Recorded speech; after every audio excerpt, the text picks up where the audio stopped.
Y a esta hora de la tarde vamos a conversar de economía porque el ministro del Interior, Andrés Chadwick, tuvo que salir a matizar, a explicar sus dichos del día de ayer sobre la reintegración tributaria. Ayer había dicho que no había dogmas, hoy día dice que la reintegración es parte fundamental, el corazón de esta reforma. Ahora el secretario de Estado, como les planteaba, ha dicho también que espera que el Senado apruebe esta reforma que se acordó en la Cámara y que se acordó con votos de la democracia cristiana. Queremos conversar sobre este y también sobre otros temas. Vamos a tomar contacto con el ministro de Economía, Juan Andrés Fontaine. Ministro, gracias por este tiempo. ¿Cómo está? Muy buenas tardes. Buenas tardes. Ministro, las palabras del día de ayer, el ministro Chadwick las salió a aclarar, pero en el fondo lo que daba a entender es que había una disposición distinta del gobierno para iniciar esta conversación que, sobre todo en el Senado, no va a ser fácil. A lo mejor se pasó del límite el ministro. ¿Ese es el espíritu en el fondo de conversar?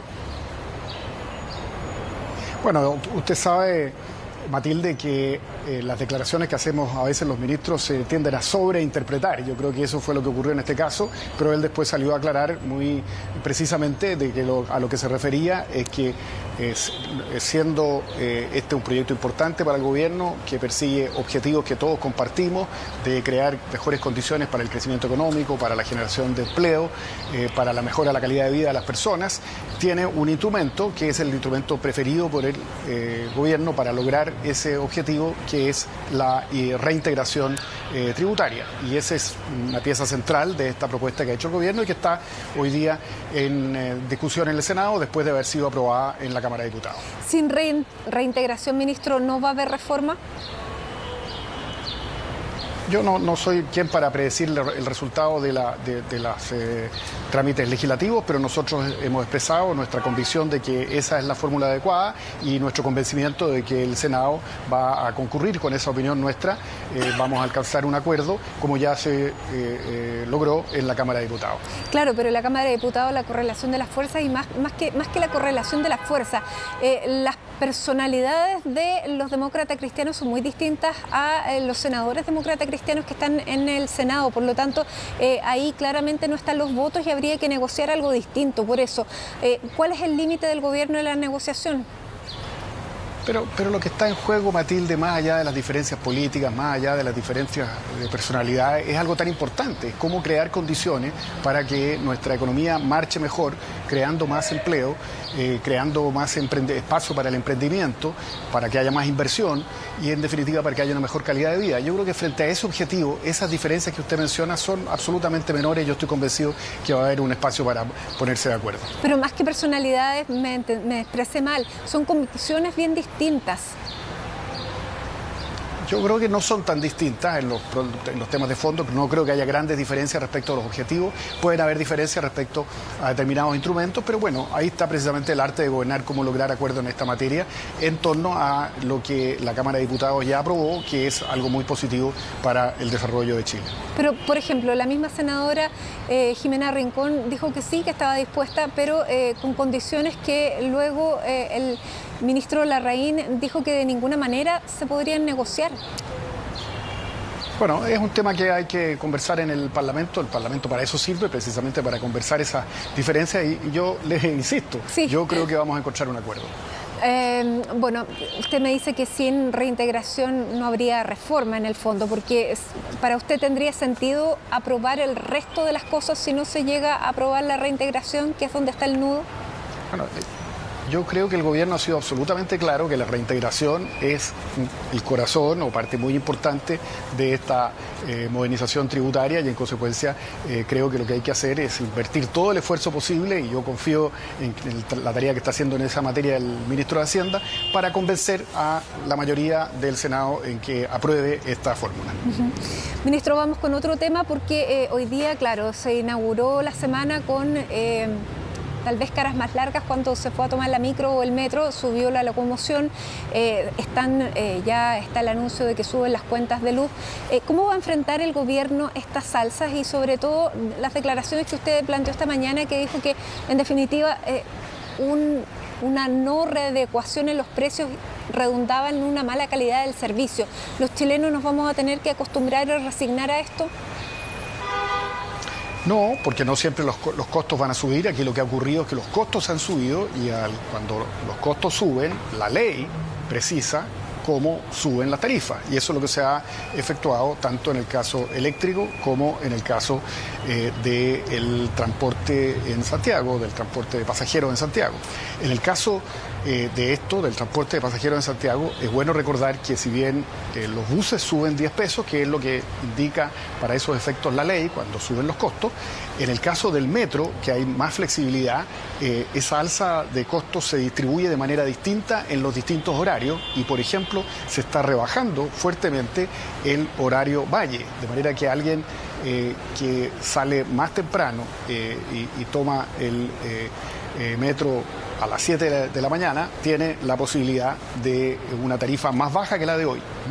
De manera que ahí se ha abierto un espacio para que quien madrugue puede ser ayudado a través de una tarifa más baja. Uh-huh. La realidad, Matilde, es que cuando los costos suben no hay muchas opciones. O suben los precios o tiene que el Estado ponerse con un subsidio mayor. Ya en el caso del transporte en Santiago, del transporte de pasajeros, del llamado Transantiago, el 50% del costo se financia con un subsidio. Y obviamente aumentar ese subsidio significa restar financiamiento para otros fines también muy prioritarios desde el punto de vista social. Ahora, con respecto, claro, usted hace la diferencia del horario para la tarifa. Si bien sube en horario punta 30 pesos, baja esos mismos 30 pesos en horario valle. Sin embargo, eso exige que la misma gente que recorre una gran cantidad de kilómetros y que se levanta temprano tenga que levantarse todavía más temprano. Es así. Desgraciadamente es necesario ese esfuerzo, pero como digo, estamos enfrentando una situación que no depende de nosotros, que es que los costos están subiendo por el precio del petróleo en el exterior y sobre todo por el alza del dólar, porque el petróleo nosotros lo importamos, entonces en pesos sube su valor cuando el valor del dólar se eleva, y el valor del dólar se ha elevado muy significativamente en los últimos meses por efecto de la situación que está viviendo la economía mundial. Ahora, como ministro, lo ha dicho todas nuestras autoridades, desde el presidente de la República hacia abajo, la situación económica mundial se ha deteriorado. Una manifestación de ese deterioro es precisamente que hay cosas que nos salen más caro, como el petróleo, que es necesario para echar a andar los buses, el metro y también para generar electricidad. Está aproximadamente, el bus está a 710 pesos, ese es el valor, es aproximadamente $1 y ese es el precio que en la región tienen. ¿Estamos de acuerdo a la región?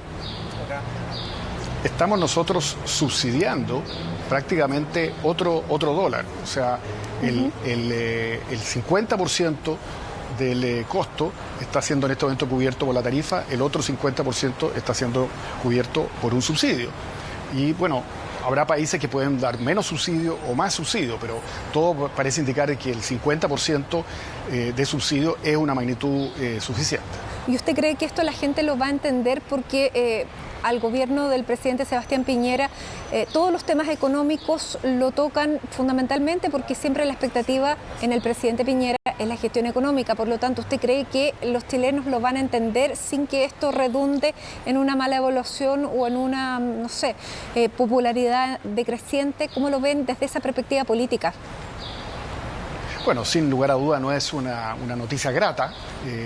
Yo entiendo en ese sentido que provoque desagrado, pero estoy perfectamente convencido de que los chilenos entienden que efectivamente cuando suben los costos de distintos productos o servicios, inevitablemente eso se refleja en los precios, y eso es lo que está ocurriendo ahora, y no es una decisión que haya tomado este gobierno, el activar estas alzas. Esto hay un procedimiento que está en la ley que viene de muchos años atrás, que dictamina que cuando se acumulan determinadas variaciones en los costos de ambos servicios, tanto de la electricidad como del transporte de pasajeros en Santiago, se activan alzas de precios como las que han ocurrido.